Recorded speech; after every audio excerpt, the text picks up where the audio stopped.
What you will say if I tell you that you're being lied to about why everything is getting more expensive and costly day by day. And then we will show you how these politicians and corporations are manipulating the narrative. When it comes to the economy also, you're able to see how the greatest speculative bubble of all time and all things is being formed, and how you can prepare for it bursting. So you're being lied to about why the price of your everyday items is increasing on a daily basis. It affects people no matter what their generation, political views, or race is. I mean, milk are up 34%, eggs by 47%, and cheese are up by 17.9%. And inflation's is only up by just 8.5%, so how this product price are increasing that high? So the media will tell you this is partially true due to greedflation driven by corporations. However, huge corporations would say it's down to the government's monetary policy and supply chain issues. Well, the truth is that they all seem to be telling lies. Corporations say they're responding appropriately to the current climate, including the war in Ukraine, rising oil prices, supply chain and logistics problems, and changing customer behavior during the pandemic. Now, many business owners had to deal with these issues firsthand. However, this is a different story for huge corporations, and I think it's important to make the distinction between small to medium-sized businesses and massive monopolies.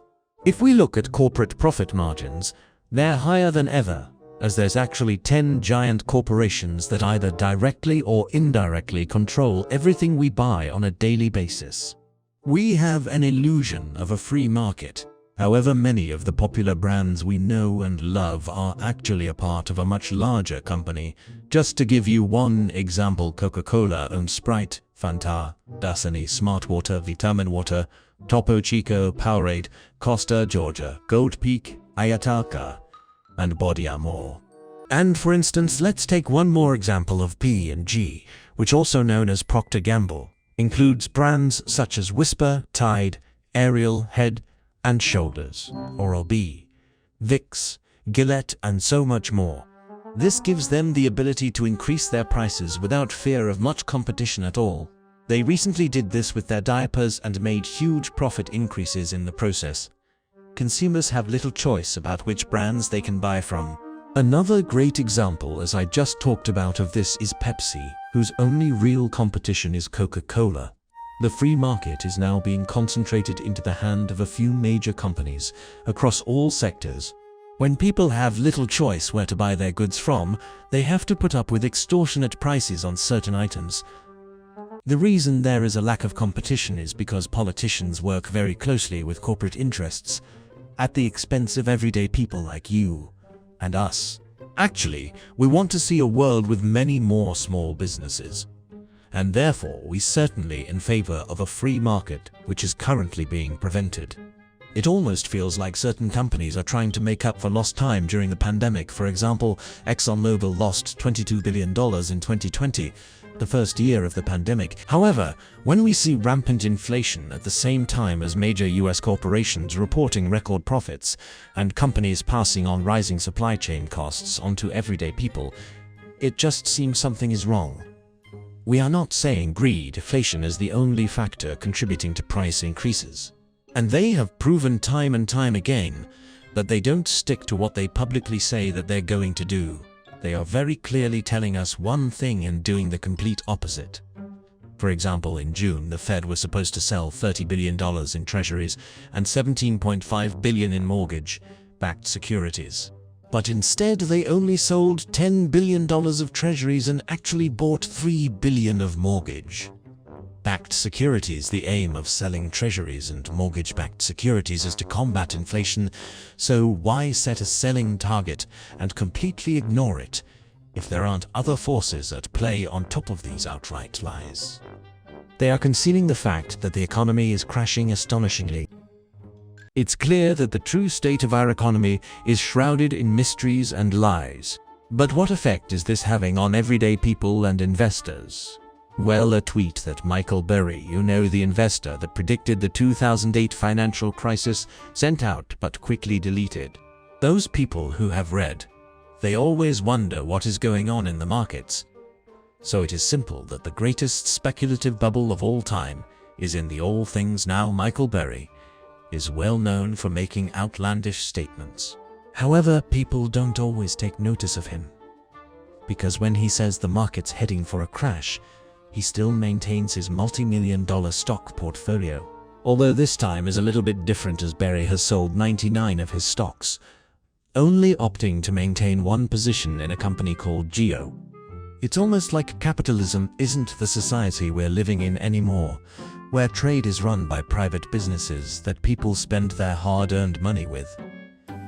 It's instead been replaced by creditism, as everything is being propped up by credit and debt, where people are actually spending money before they even have it, as inflation is rising and people are finding it harder and harder to pay their bills. People are relying on credit cards more than ever to fund their lifestyle. The unemployment numbers are also misleading, as many boomers are leaving the workforce due to retirement. So, although things look fine on the surface, it's actually a much more complicated issue.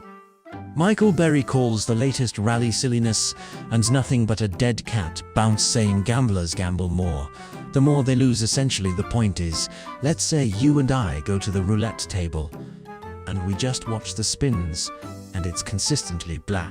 Therefore, we might assume that it will have to be red soon. However, in reality, each spin is independent of each other. So it doesn't matter how many times black pops up. It doesn't matter how many times black pops up. It doesn't make red more likely, even though many of us know this. We still end up falling for it. Therefore, just because the market's going up now doesn't mean we aren't in for another crash in the future. Many crashes have recovered by 50% and continued to crash again. Afterwards, Burry even points to the Nasdaq having dead cat bounces 7 times before it fell 78 to its 2002 low. Corporate profits are going to find it very difficult to maintain their current levels due to the increased pushback from consumers that have had enough of paying extortionate prices. This could be made worse by the whip effect. Put it this way. Let's say you run a burger shop and you assume there is going to be sufficient demand over the next 4 months and purchase 80 bread for burgers to ensure you don't run out. Soon as though you increase your purchases, your supplier may also increase the amount they stock. People usually buy a lot of stock that they don't actually need at the moment just to make sure they've got it. If my supplier fixed their supply chain issues, I wouldn't need to buy any more, as my warehouses can only hold so much. This will then decrease their sales profit and potentially cause staff layoffs should the problem reach scale. It's an everlasting cycle, as layoffs equal less household income, which equals less spending, and so on. Now, the facts and figures I've been dumping on you may sound a little bit scary. Hopefully they can help you to make the right choices when it comes to preparing for what the stock market throws your way, because there's some serious opportunities to come. First of all, let's start by saying, other than crypto, which is very new, the stock market is the best performing historical asset compared to bonds, cash, and gold. But most people don't make maximum profit, as they try to be that guy that times the market. And holding a long-term portfolio of diversified index funds, you should historically see better returns than the majority of investors, despite any crashes that may or may not come your way. And also, if the recession has to come, it will be very much different from the past, so it took us almost more than a month to create this video. So please consider liking this video and comment.